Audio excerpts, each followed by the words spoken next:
جیسے ہی نماز جنازہ پڑھانے کے لیے میں آگے بڑھا، مجھے اطلاع ملی کہ ابھی کچھ دیر ٹھہریے، مسجدوں سے کچھ لوگ اور آنے والے ہیں، کچھ نمازی باقی ہیں۔ تو اب مجھے خیال آیا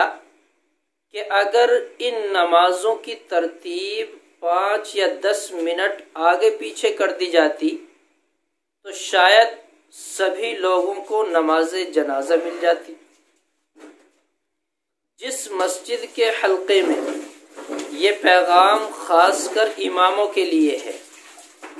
جس مسجد کے حلقے میں کسی صاحب کا انتقال ہو جائے، اس کو چاہیے کہ وہ اور مسجدوں کے بالمقابل 5 منٹ زیادہ وقت کھینچ کر نماز پڑھیں۔ فرض کیجئے عصر کی نماز اگر 5:30 بجے تمام مسجدوں میں ادا کی جاتی ہے، تو اس مسجد میں جس محلے میں انتقال ہوا ہے وہ 5:35 پر نماز پڑھائیں،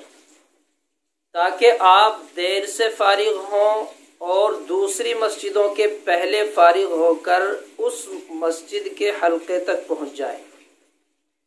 اگر آپ نے بھی اسی وقت نماز پڑھائی، دوسری مسجدوں میں بھی اسی وقت نماز پڑھائی، جنازہ بالکل تیار ہے، دوسری مسجدوں سے آنے میں تقریباً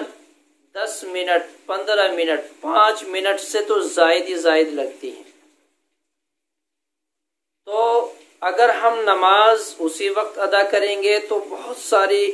لوگوں کی نماز جنازہ فوت ہو جائے گی، چھوٹ جائے گی۔ تو اس لیے نماز جنازہ کے موقع پر 5 یا 10 منٹ اپنی مسجد میں نماز لیٹ پڑھیں اور دوسری مسجد والے وقت پر نماز پڑھیں۔ جب تک ہم نماز سے فارغ ہوں گے اس وقت تک وہ سب آ کر جمع ہو چکے ہوں گے، تو اس اعتبار سے سب کو نماز مل جائے گی۔